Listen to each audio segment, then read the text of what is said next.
How's it going, guys? Today we're going to talk about our new CRM updates to our pipeline management, sales tracking, and opportunity tracking. So let's jump in here. You'll notice that this section has been consolidated into a CRM workflow here. So contacts has remained the same. Not much has changed here. We'll show you a couple different things on the activities inside a contact in just a second. But under opportunities is where we're going to start.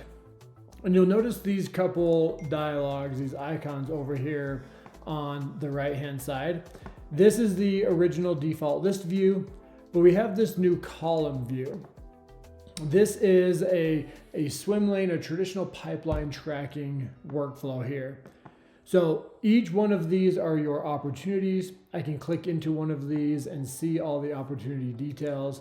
I can move these from one swim lane to the next to update it.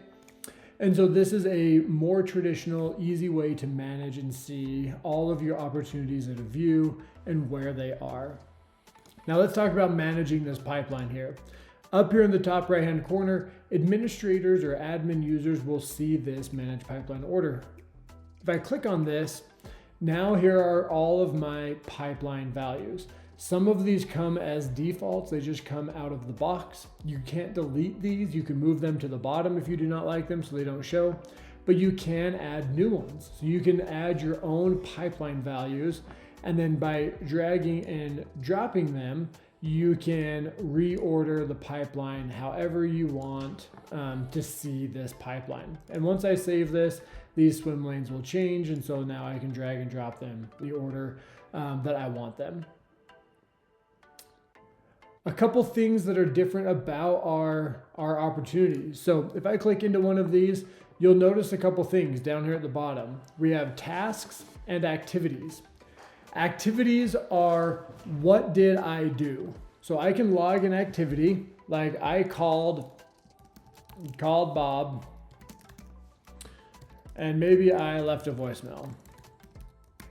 It's going to default to today's current time, and I save this.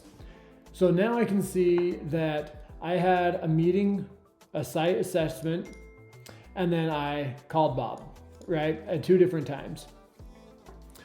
Now I can see when was the last time I interacted with this opportunity. What were my interactions? What were the outcomes of these? And now maybe I want to follow up in the future. This is where tasks come into play. So now I can create a task for myself or somebody else. I'll do this for myself. And I want to follow up with Bob, right? Call him. I left a voicemail this time, and now I want to follow up with him, and I want to follow up with him maybe Monday of next week. We're going to assign the opportunity by default, and now I can add this task. So now I have a task, which we'll talk about here in just a second, to follow up with Bob at Monday next week. So now our pipeline gives you where are all of my opportunities and what are their statuses. What was the last interaction I had with that opportunity? And what is the next interaction via a task that I need to do with that opportunity? So it really gives you a holistic view of your sales pipeline and tracking to keep a tab and idea on where each opportunity stands in the pipeline. All right, let's talk about tasks. Tasks are really cool. I'm going to log in here each day and I'm going to have a series of tasks. These tasks will tell me the things that I need to be doing that day or in the future. So today I created this task. They're going to sort from newest to oldest. Okay. So this is my created date and this is my due date. If I sort this, here's my task that I just created on 5/4 to follow up with Bob, right? I need to call him.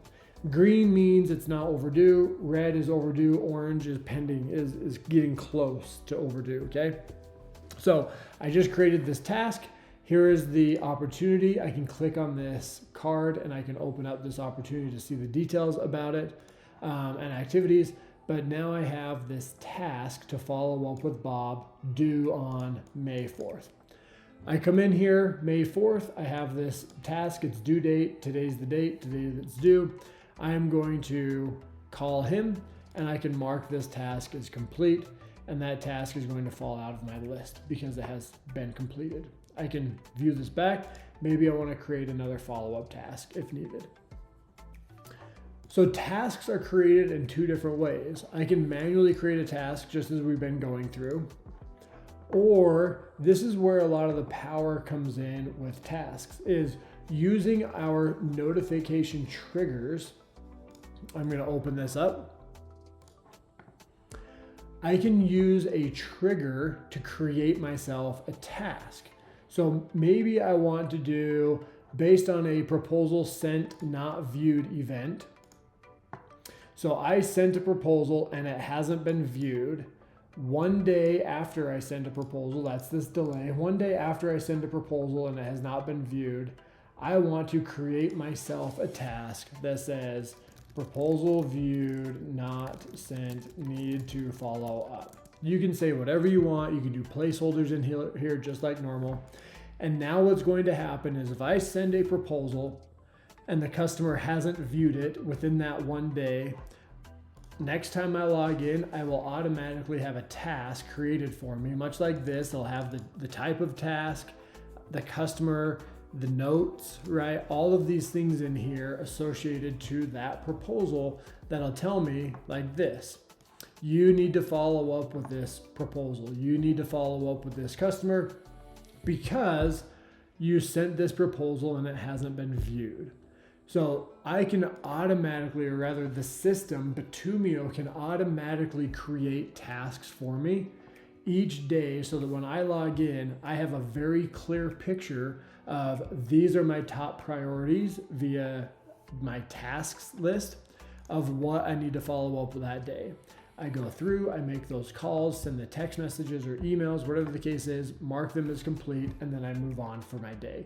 But now I have a very defined list of what I need to do each and every day to stay on top of my proposals, my opportunities, my jobs. Maybe you create a task or to collect a deposit. Whatever that next step is, based on the events that you have within triggers, create a task to do that next step and assign it to the individual that is responsible for that next step. So a lot of power in here through our CRM. Where are my opportunities? What are their statuses? Where do they sit in my pipeline? What was the last activity, or what was my last interaction with that opportunity? And what is my next interaction with that opportunity? So how do I really manage and focus in on my opportunity and pipeline tracking so that I know exactly where they sit and what I need to do next?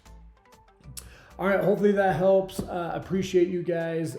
Love the feedback, and hopefully this helps keep on top of your sales tracking and pipeline tracking. Thanks, guys.